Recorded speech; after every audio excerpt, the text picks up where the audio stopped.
الحمدللہ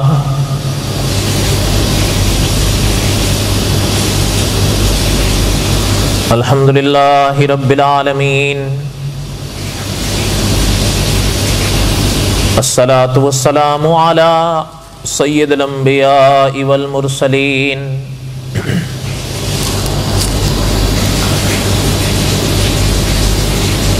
اما بعد اعوذ باللہ من الشیطان الرجیم بسم اللہ الرحمن الرحیم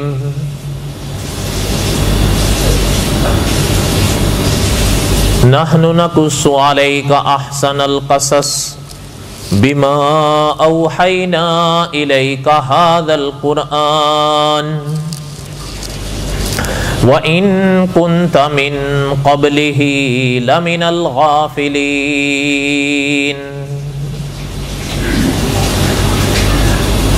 وقال النبي صلى الله عليه وسلم من يرد الله به خيرا يفقهه في الدين صدق الله العظيم وبلغنا رسوله النبي الكريم ونحن على ذلك لمن الشاهدين والشاكرين والحمد لله رب العالمين اللهم صل على محمد وعلى آل محمد كما صليت على إبراهيم وعلى آل إبراهيم إنك حميد مجيد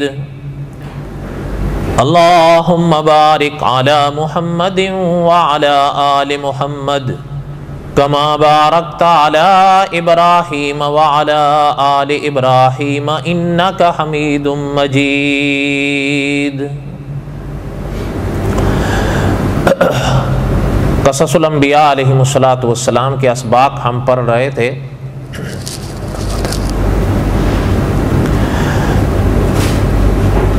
حضرت یوسف علیہ الصلاۃ والسلام کے واقعات دہرا رہے تھے۔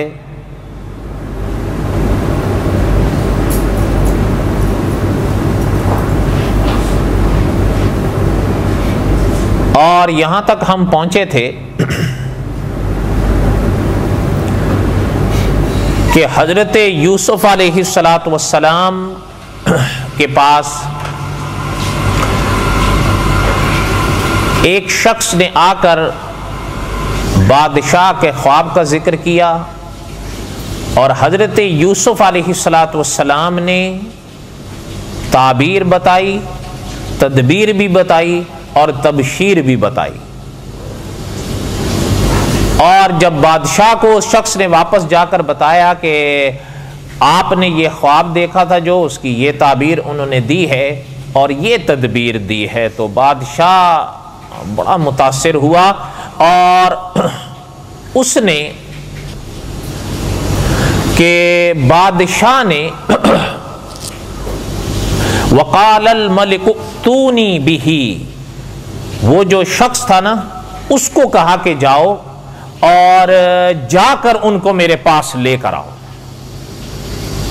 وقال الملک ائتونی بہ، ان کو میرے پاس لے کر آؤ۔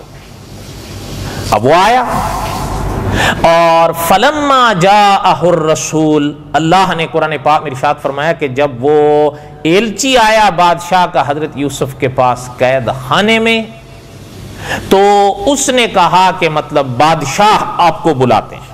یہاں تک ہم پڑھ پائے تھے، شاید آپ کو یاد ہوگا۔ حضرت یوسف علیہ السلام نے جب بادشاہ کا پیغام سنا تو ارشاد فرمایا کہ قال ارجع الی ربک، حضرت یوسف نے ارشاد فرمایا کہ واپس جاؤ اپنے بادشاہ کے پاس،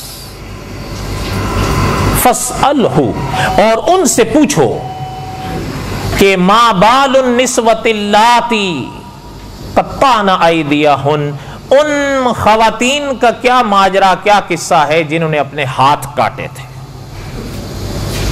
ان ربی بکیدہن، وہ جا کر پہلے آپ پتہ کریں۔ حضرت یوسف وہاں سے فوراً پیغام سن کر نہیں نکلے. علماء نے لکھا ہے کہ آپ صلی اللہ علیہ وسلم نے جب یہ واقعہ بیان فرمایا قرآن مقدس کی روشنی میں، اس لیے کہ نحن نقص علیک احسن القصص بما اوحینا الیک ھذا القرآن وان کنت من قبلہ لمن الغافلین. حضور کو پہلے یہ واقعہ نہیں پتا تھا، یہ تو اللہ ذو الجلال والاکرام نے جب وحی اتاری تب حضرت یوسف کے واقعات آپ صلی اللہ علیہ وسلم کو پتا چلے، اور ایسے پتا چلے کہ صدیاں گزر گئی ہیں، آج تک کوئی شخص اس میں زیر اور زبر کی کمی نہیں نکال سکا، اور نہ نکال سکتا ہے. اس لیے کہ مولانا قاسم نانوتوی رحمۃ اللہ علیہ فرمایا کرتے تھے کہ پیغمبر جب بولتے ہیں وہ خدا کے پیغام کے نور میں بولتے ہیں.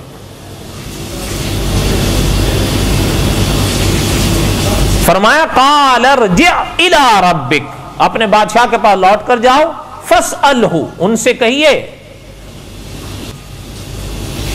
ما بال النسوۃ اللاتی، ان عورتوں کا کیا ماجرا ہے، قطعن ایدیہن، جنہوں نے اپنے ہاتھ کاٹے تھے. علماء مفسرین نے لکھا ہے کہ یہ حضرت یوسف علیہ السلام کا بہرحال پھر بھی اخلاق اور لحاظ تھا کہ جس کے گھر میں پلے تھے براہ راست اس کا نام نہیں لیا، مجمل بات کی پیغمبر نے. حالانکہ وہ سارا کھیل رچایا تو گیا تو زلیخا کا تھا، لیکن پیغمبر نے پھر بھی نام نہیں لیا، چاہے کیونکہ پرورش تو انہی کے گھر میں ہوئی ہے. لیکن پیغمبر جانتے تھے کہ اگر میں اس بات کو یہ صاف کر کے نہ نکلوں تو وہ بات نہیں بنتی جو بات نبوت کی تعلیمات کے لیے چاہیے ہوتی ہے. ہو سکتا ہے کسی کے ذہنوں میں شک شبہ پڑے رہے کہ کیا پتا، اللہ معاف فرمائے. اس لیے حضرت یوسف نے گوارا نہیں کیا، اور آقا صلی اللہ علیہ وسلم نے جب یہ واقعہ سنایا تو حضور نے ارشاد فرمایا کہ یہ میرے بھائی یوسف تھے، اگر ہم ہوتے تو ہم باہر آ جاتے. علماء نے لکھا ہے کہ یہ اصل میں آقا صلی اللہ علیہ وسلم نے جو ارشاد فرمایا کہ یہ میرے بھائی یوسف تھے، اگر ہم ہوتے تو ہم باہر آ جاتے، یہ حضور کی تواضع تھی. اس لیے کہ حضور ہمیشہ اپنے بھائی انبیاء کی عزتوں کو بڑھایا کرتے تھے، اور یہ سچے نبیوں کی نشانی ہوتی ہے، وہ اپنے سے بڑھ کر دوسرے انبیاء کو ظاہر رکھتے ہیں. یہ وہ مرزا غلام احمد قائدیانی والی بات تو نہیں ہو سکتی نا کہ جس نے کھل کے لکھا ہے اپنی کتاب میں کہ اس امت کا یوسف یعنی یہ عاجز اسرائیلی یوسف سے بڑھ کر ہے. نعوذ باللہ. اللہ کے آخری رسول صلی اللہ علیہ وسلم خدا کے سچے نبی تھے، اس لیے وہ اب خدا کے نبیوں کی شان بڑھایا کرتے تھے. ایک بات. دوسری بات علماء نے یہ لکھی ہے کہ آقا صلی اللہ علیہ وسلم نے جو یہ ارشاد فرمایا کہ اگر ہم ہوتے تو باہر آ جاتے، یہ دراصل حضور صلی اللہ علیہ وسلم نے پیغام دیا ہے اپنی امت کو کہ خدا نہ کرے اگر تمہارے اوپر کہیں کوئی اس طرح کی آزمائش آ گئی تو تفتیش میں مت پڑے رہنا کہ نہیں جی بس اگر کہیں ایسا سنہری موقع ہاتھ لگے تو پھر فائدہ اٹھا لینا. یہ نہیں کہ جی تفتیش پہلے کرو، کیا پتہ کہیں اور آزمائش میں پھنس جاؤ. وہ خدا کے نبی حضرت یوسف تھے، یہ ان کا حوصلہ تھا، ہمارا اور آپ کا حوصلہ نہیں. اس لیے علماء نے لکھا ہے کہ آقا صلی اللہ علیہ وسلم نے اپنی امت کو ان جملوں سے سبق دیا ہے. بات سمجھ آئی آپ کو؟ فرمایا پہلے ان کی تفتیش کروائیں. ان ربی بقیدہن، پتہ کرائیں پہلے.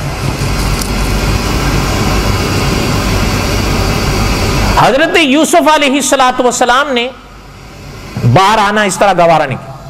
اچھا وہ واپس آ گئے، بادشاہ کو آنے والے کہ جی وہ تو یہ بات فرما رہے ہیں کہ پہلے آپ تفتیش کریں ان عورتوں کے بارے میں کہ جنہوں نے اپنے ہاتھ کاٹے تھے.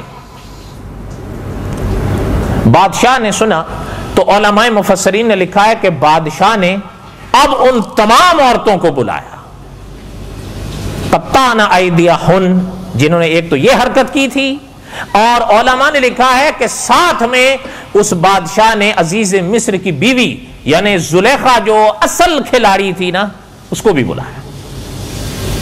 قال ما خطبکن، اور ان سے پوچھا ذرا مجھے بتاؤ وہ سارا ماجرا کیا تھا. اور پوچھا اس طرح ہے کہ بالکل یعنی یہ تاثر اس نے دیا ہے کہ کہیں غلط جواب نہیں دینا، سچ سچ مجھے پتا۔ اب جب انہوں نے بادشاہ نے جب ان خواتین سے پوچھا تو وہ جو جنہوں نے اپنے ہاتھ کاٹے تھے نا انہوں نے جواب دیا، قُلْنَا حَاشَ لِلَّهِ، انہوں نے کہا کہ حاشا للہ ما علمنا علیہ من سوء، کہ حاشا للہ ہم نے تو یوسف میں کوئی برائی نہیں دیکھی، ہم نے ان میں کوئی برائی نہیں دیکھی۔ اب اللہ ذو الجلال والاکرام نے قرآن پاک میں ارشاد فرمایا کہ جب ان خواتین نے یہ جملہ کہا تو زلیخا سامنے تھی، حس حس الحق، اب حق بالکل کھل گیا، یہ وہیں کھڑی تھی، ان کا جواب سنا اور بالکل حق جب بالکل 2 اور 2 4 کی طرح سامنے آ گیا تو اب اللہ کو بھی منظور تھا تو اس نے بھی کھل کے اقرار کیا کہ انا راودتہ عن نفسہ، کہ یہ جو کچھ کیا ہے وہ حرکت میری تھی، اس میں یوسف علیہ السلام کا کوئی قصور نہیں تھا، بلکہ وَإِنَّهُ لَمِنَ الصَّادِقِينَ، انہوں نے جو کچھ کہا تھا وہ سچ کہا تھا، بالکل 2 اور 2 4 کی طرح۔ تو اب تو بات ہی صاف ہے، بات صحیح بات ہے یا نہیں؟ اب تو بات بالکل صاف ہو گئی۔ اور یہاں پر اس مرحلے پر قرآن پاک کے جو جملے آئے نا وما ابرئ، یہ 13ویں پارے کا پہلا لفظ ہے، اس پر علماء نے ایک بڑی علمی بحث چھیڑی ہے کہ جس میں جو ہے نا خاص کر یہ جملے آیا یہ حضرت یوسف کے ہیں یا زلیخا کے، ایک دوسرا جو ہے کہ نفس جس کو کہتے ہیں، یہ لفظ آپ نے سنا ہے نا، نفس، نون فا سین، اچھا اس میں جو ہے وہ علماء اس کو بڑی 3 اقسام میں بانٹتے ہیں کہ نفس اپنا امارہ، نفس لوامہ اور نفس مطمئنہ۔ اب یہ 3 کیا ہیں میرے حال میں آپ سمجھیں گے بھی نہیں، اور اگر سمجھانے کی کوشش کریں گے تو 2 جمعے کہیں نہیں گئے، اس لیے میرے حال میں اتنی باریکیوں میں آپ نہ پڑیں۔ اب آگے چلیں، حضرت یوسف علیہ السلام جو چیز چاہتے تھے وہ بالکل سورج کی طرح روشن ہو گئی، اور زلیخا جس کی ہاں یہ سب سے بڑا مسئلہ اور جس نے سب سے پہلے حضرت یوسف پر الزام رکھا تھا، جب اس نے خود ہی کہہ دیا کہ انا راودتہ عن نفسہ، اب تو بات ہی ختم ہو گئی، اس نے خود اقرار جرم کر لیا کہ وہ میرا قصور تھا، وَإِنَّهُ لَمِنَ صادقین، یوسف علیہ السلام کی سچائی میں کوئی شک نہیں ہے۔ اب بات ختم ہو گئی۔ تو اب جب یہ مسئلہ بالکل صاف ہو گیا اور حضرت یوسف علیہ السلام تک بھی قید خانے میں یہ خبر پہنچ گئی کہ بھئی بات جو آپ چاہتے تھے وہ صاف ہو گئی ہے، اب بادشاہ نے پھر کہا وقال الملک ائتونی بہ، اب جاؤ ان کو میرے پاس لے کر آؤ۔ اب حضرت یوسف علیہ السلام کے پاس پھر پیغام آیا۔ اب جب پھر پیغام آیا تو علماء مفسرین نے لکھا ہے کہ حضرت یوسف علیہ السلام نے غسل فرمایا، لباس تبدیل کیا اور قید خانے سے باہر آنے لگے۔ جب آنے لگے تو جو قید کے ان کے ساتھی تھے وہ ان کے ساتھ جڑے ہوئے، رلے ہوئے، ملے ہوئے تھے، تو ان میں سے کئی قیدی رو پڑے۔ اچھا علماء مفسرین نے لکھا ہے جب وہ روئے تو حضرت یوسف علیہ السلام ساتھیوں کو ملے اور حضرت نے فرمایا کہ فکر نہیں کرو، جیسے ہم تمہارا یہاں خیال رکھتے تھے ہم تمہارا وہاں بھی خیال رکھیں گے۔ اب حضرت یوسف علیہ السلام باہر آئے اور باہر آنے کے بعد بادشاہ کے ہاں آئے۔ بادشاہ کے ہاں جب آئے تو اللہ ذو الجلال والاکرام نے قرآن پاک میں ارشاد فرمایا، قرآن تو اختصاص کے ساتھ کام لیتا ہے نا، بات کو ذرا توجہ سے سنیں آپ۔ قرآن پاک میں اللہ ذو الجلال والاکرام نے ارشاد فرمایا فلما کلمہ، اب جب حضرت یوسف علیہ السلام آئے بادشاہ کے پاس تو بادشاہ نے تخلیہ کا حکم دیا۔ تخلیہ کس کو کہتے ہیں؟ تنہائی۔ آپ نے سنا تو پہلے رواج ہوتا تھا کہ کسی کو کہا جاتا تخلیہ، کیا معنی کہ حضرت یوسف علیہ السلام جب آئے تو بادشاہ نے تخلیہ کا حکم دیا، اور اللہ ذو الجلال والاکرام نے قرآن پاک میں ارشاد فرمایا فلما کلمہ، حضرت یوسف سے بات کی۔ اچھا قرآن کریم میں نے ابھی عرض کیا نا کہ صاحب قصص الانبیاء نے لکھا ہے کہ قرآن تو اختصار کے ساتھ کام لیتا ہے، جیسے کہ آج میں کچھ اختصار کے ساتھ کام لے رہا ہوں، کیونکہ اب ایک آج ہے اور ایک جمعہ اگلا ہے انشاءاللہ، پھر اس کے بعد دوسرا جمعہ کون سا ہوگا، تو اس لیے میں چاہ رہا ہوں کہ جتنا ہم آگے بڑھ سکیں. بڑی بڑی باتیں ہیں، اب اس میں ساری نہیں اب تفصیلات سنائے. پہلے بھی میرے حال میں وہ کہہ رہے ہیں کہ جی 90 قسطیں تو ابھی تک ہو گئی ہیں. تو بہرحال جو اللہ تعالیٰ کو منظور ہوگا وہی ہوگا انشاءاللہ. حضرت یوسف علیہ السلام نے جب آئے، اچھا جب بادشاہ نے گفتگو کی حضرت کے ساتھ، فلما کلمہ، اللہ ذو الجلال والاکرام کے اس پاک فرمان کی تفسیر میں علماء نے بڑی عجیب بات لکھی ہے کہ حضرت یوسف جب تشریف لائے تو عربی میں گفتگو کی.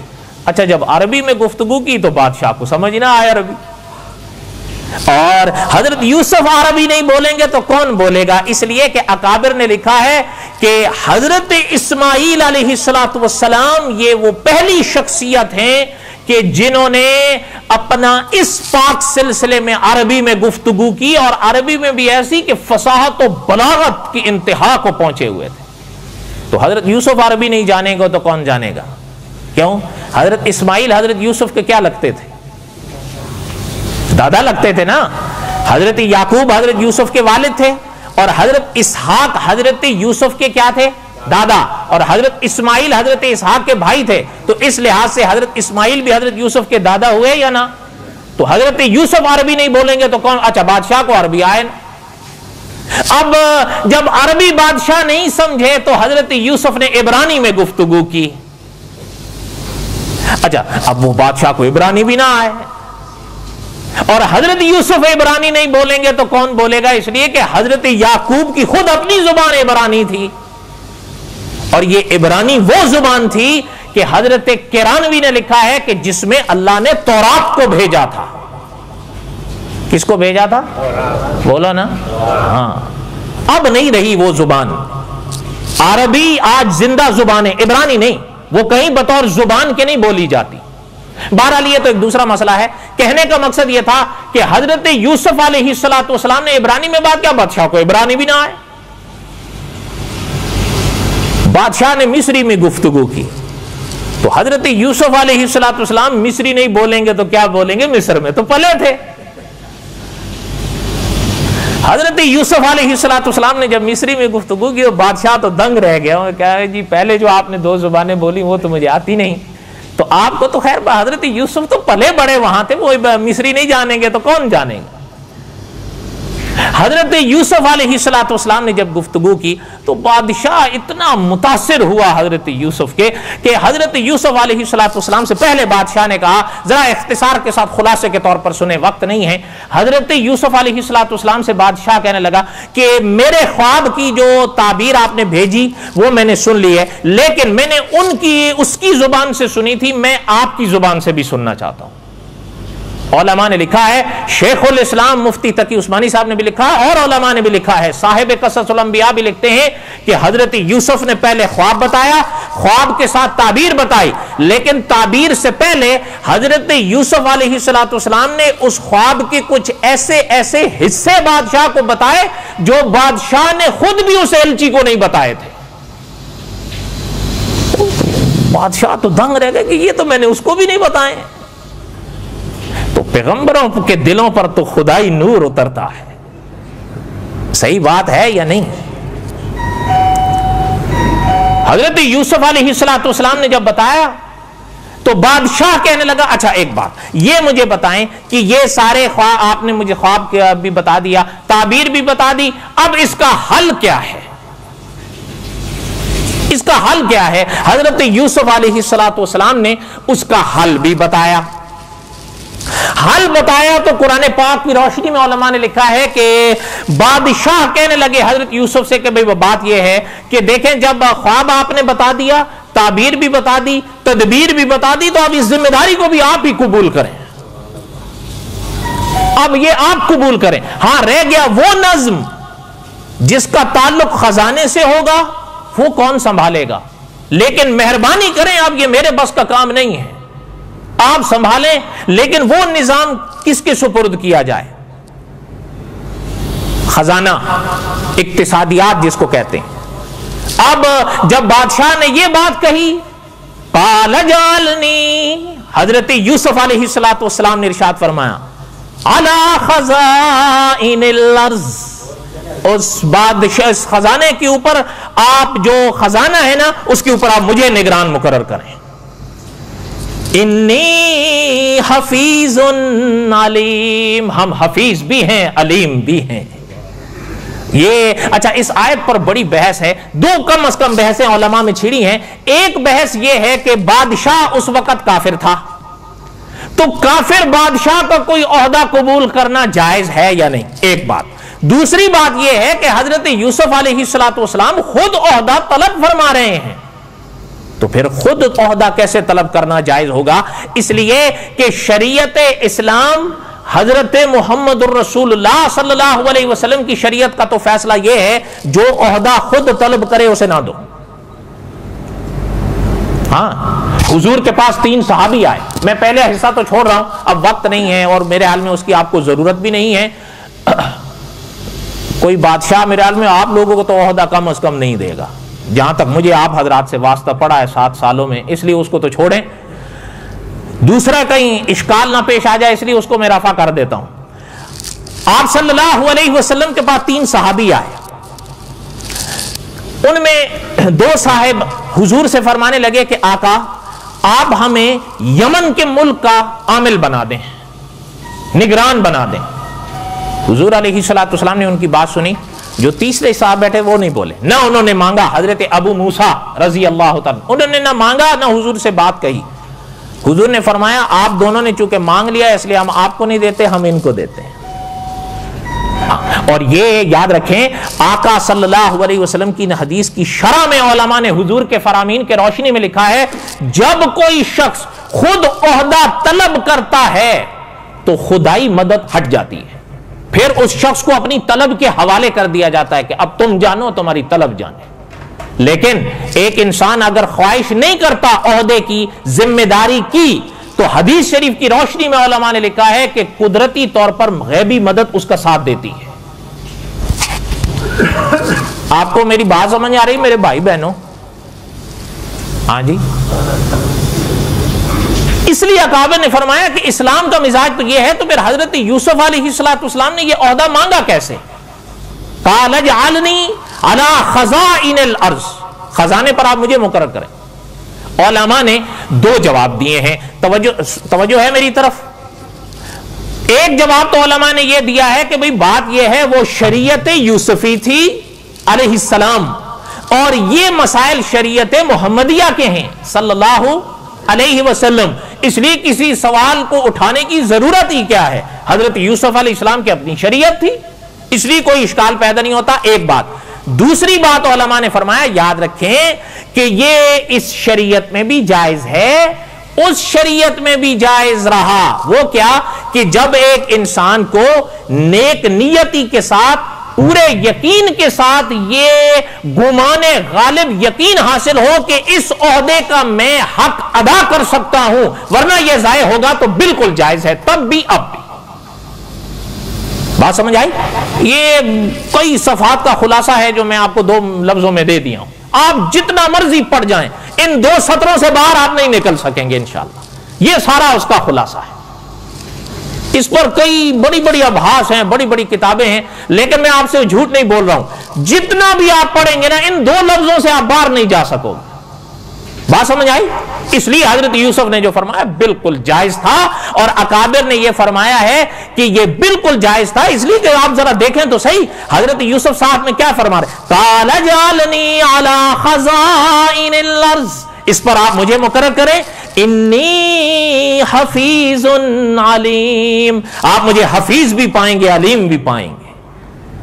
اچھا، جب یہ کہا تو بادشاہ نے تو صاحب قصص الانبیاء نے لکھا ہے کہ اب تو آج کے بعد ہر شے آپ کی ہے، ہم تو صرف نام کے بادشاہ ہوں گے، حکم بھی آپ کا چلے گا، سکہ بھی آپ کا چلے گا.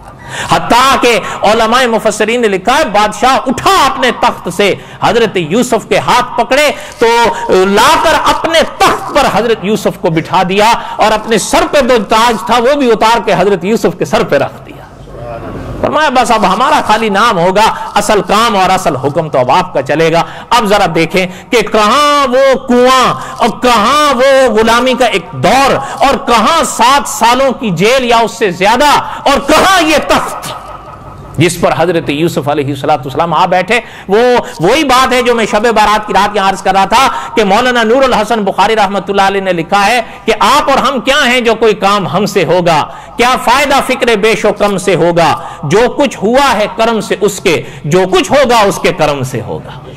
اللہ کو جو منظور تھا وہ ہوگا۔ کس طریقے سے ہوا ذرا آپ سوچیں۔ اچھا حضرت یوسف علیہ السلام بیٹھ گئے۔ اچھا جب تخت پر بیٹھے اب نظام جو چلانا وہ یاد ہوگا، جب خواب کی تعبیر حضرت یوسف نے بتائی تھی، توجہ میری طرف رہے میں جتنا مختصر ہو سکے۔ حضرت یوسف علیہ السلام نے تعبیر یہ بتائی تھی 7 سال بہار کے گزریں گے، لیکن 7 سال کس کے گزریں گے؟ قحط کے، سوکھے کے۔ اچھا بہار کے 7 سال جو گزرنے لگے، حضرت یوسف علیہ السلام نے غلے کی ایک ایک رتی کو سنبھال کے رکھا، کوئی ضائع نہیں ہونے دیا، بس ضرورت کے تحت دیا، اس کے خیال رکھا ہر لحاظ سے۔ جب 7 سال گزر گئے اب 7 سال آئے قحط، اور دعا کیا کریں اللہ تعالیٰ قحط سے محفوظ فرمائیں۔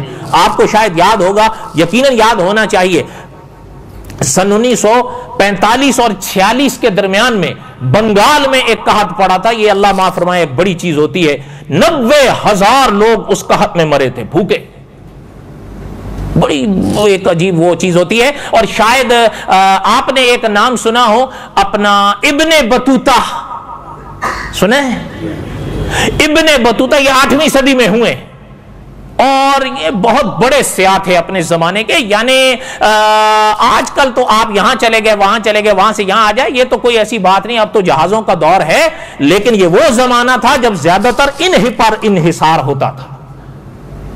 12 سال اس نے صرف آپ کے ہند میں گزارے ہیں، باقی چھوڑ دیں۔ اچھا انہوں نے لکھا ہے اپنے سفر نامے میں کہ بعض جگہوں پر جب میرا گزر ہوا اور وہاں قحط پڑ رہا تھا تو اپنا انہوں نے لکھا ہے کہ ایک روٹی بھی 1 درہم میں نہیں مل پاتی تھی، اتنا یعنی حال خراب ہو جاتا ہے جب یہ قحط پڑا۔ اچھا اب اڑوس پڑوس میں قحط نکلنے لگا، لیکن حضرت یوسف علیہ السلام نے تو جو خیال رکھا ہوا تھا ملک کا بھی، تو ایک اچھا کمال ہے پیغمبر کا، یہ بھی ایک چیز یاد رکھیں نا کہ ذرا یہاں پر جو حضرت یوسف نے فرمایا نا کہ اعلی خزائن الارض، خزانے پر مجھے مقرر کریں، تو یہ حضرت یوسف نے تو صدیوں پہلے سبق دے دیا ہے کہ اگر حکومت چاہتے ہو تو اقتصادیات کو مضبوط کرو، جب اقتصادیات کے لحاظ سے مضبوط ہوگے تو پھر بات بنے گی۔ نہیں سمجھ آئی؟ حقیقت تو یہی ہے نا، یہ جو لوگ کہتے ہیں کہ جی داخلہ اور خارجہ، اور اللہ کے بندو پہلے گھر میں روٹی بھی تو ہو، جب گھر میں روٹی نہیں تو داخلہ کیا اور خارجہ کیا؟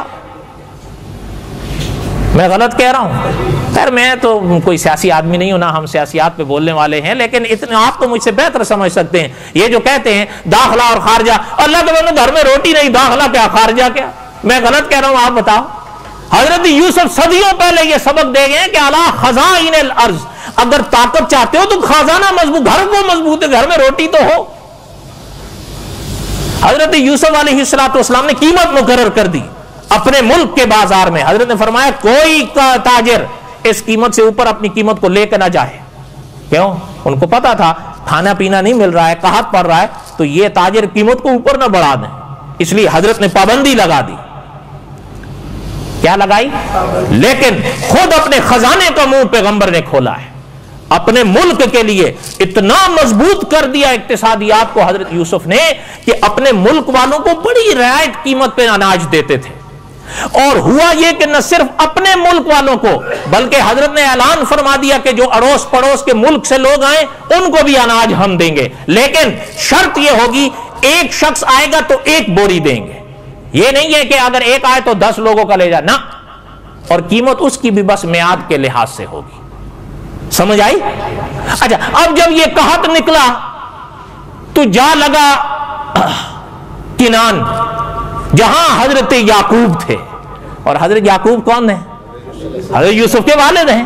جب یہ وہاں جا لگا تو اب حضرت یوسف علیہ السلام کہ بھائیوں کو حضرت یعقوب نے فرمایا کہ ہمیں پتا چلا ہے کہ مصر کے بادشاہ، اب حضرت یعقوب کو ابھی تک پتا تو نہیں کہ میرا اپنا ہی لخت جگر ہے، اس کی بحث تو انشاءاللہ ہم آگے چھیڑیں گے کہ حضرت یوسف تو یہ سب کر رہے ہیں، لیکن حضرت یعقوب کو تو ابھی تک اطلاع نہیں دے رہے کہ میں بادشاہ بن گیا ہوں۔ اچھا ایک چیز مجھے اور بھی یاد آئی، وہ بھی سن لیں کہ ایک علماء، شاید آپ نے نام سنا ہو، امام محمد ابن محمد یوسف رحمۃ اللہ علیہ گزرے ہیں، سنا ہے نام؟ انہوں نے ایک کتاب لکھی تھی، اس کا مترجم نام تھا مہکتی خوشبوئیں۔ آپ نے تو شاید نام ہی نہیں سنا ہوگا، میرا جہاں تک خیال ہے سنا ہے۔ انہوں نے اس میں ایک واقعہ لکھا ہے کہ حضرت کے پاس حضرت یوسف بیٹھے تھے، ایک بابا جی آئے کہ میں گھر میں بہت فاقہ ہے، مہربانی فرمائیں۔ حضرت یوسف نے 4 سیر غلہ دیا ان کو، سا 4 سیر کا ہوتا ہے۔ اب دے دیا تو وہ دیکھنے لگا، حضرت یوسف نے فرمایا کیا بات ہے؟ کہنے لگے جی یہ تو تھوڑا ہے۔ حضرت یوسف نے 4 اور دے دیا، کتنا ہو گیا؟ 8 ہو گیا۔ اب وہ پھر چپ، تو حضرت نے فرمایا کیا بات ہے، ابھی بھی راضی آپ نہیں ہوئے؟ کہنے لگے حضرت مجھے لگتا ہے آپ نے مجھے پہچانا نہیں۔ حضرت یوسف نے فرمایا آپ خود ہی تعارف کرا دیں، میں آپ کو پہچانتا ہوں۔ فرمایا بات یہ ہے آپ نے مجھے پہچانا نہیں ہے، آپ کو یاد ہے کہ بادشاہ عزیز مصر کے محل میں آپ پر ایک الزام لگا تھا؟ فرمایا ہاں بالکل یاد ہے۔ کیا بات ہے؟ کہنے لگے آپ کو یاد ہے کہ اس موقع پر ایک گواہ نے گواہی دی تھی، وَشَاهِدَ شَاهِدٌ مِّنْ أَهْلِهَا۔ حضرت نے فرمایا ہاں یاد ہے۔ وہ کہنے لگا وہ میں ہی تو تھا۔ قُدَّ مِن دُبُرٍ، اگر ان کی قمیض پیچھے سے پھٹی ہوئی ہے تو فَكَذَبَتْ، پھر آپ کی بیوی جھوٹ بول رہی ہے، وہ میں ہی تو تھا۔ حضرت یوسف اتنے خوش ہوئے کہ امام محمد رحمۃ اللہ علیہ نے لکھا ہے کہ اس بابا کو حضرت یوسف نے 200 من غلہ دیا، اتنے خوش ہوئے، درہم کی تھیلی دی۔ اچھا جب ان کو ہنسی خوشی رخصت کیے، عجب کیفیت تھی حضرت یوسف کے دل کی۔ حضرت نے لکھا ہے جب وہ بابا جی خوش ہو کے چلے، اپنے انعام اٹھا کر لے کر چلے، تو اللہ نے حضرت یوسف کے دل کے اوپر وحی بھیجی، اور وحی کے الفاظ ذرا خدا کے سنیں۔ حضرت نے لکھا ہے کہ اللہ نے فرمایا میرے پیغمبر یہ وہ شخص تھا جس نے آپ کے حق میں سچی گواہی تھی، آپ اتنے خوش ہوئے، اس انعام سے ان کو نوازا کہ 200 من غلہ دے دیا، تو میرا وہ بندہ جب اس دھرتی پر جہاں آپ کھڑے ہیں ہر وقت کہے گا اشہد ان لا الہ الا اللہ، جب میری وحدانیت کی گواہیاں دے گا تو میرے یوسف آپ سوچیں کہ میں اس سے کتنا خوش ہوں گا اور اس کو کتنا نوازوں گا۔ اب حضرت یعقوب نے فرمایا بیٹا جاؤ، اب جاؤ اور جا کر وہاں بادشاہ سے غلہ لے کر آؤ۔ اور میں نے ابھی کہا کہ حضرت یعقوب کو کیا پتا تھا کہ میرے اپنے ہی دل کا ٹکڑا وہاں ہے۔ انشاءاللہ بقیہ تک قصہ ہے حضرت یوسف علیہ السلام آئندہ جمعہ آؤ گے۔ وما علینا الا البلاغ المبین، سنت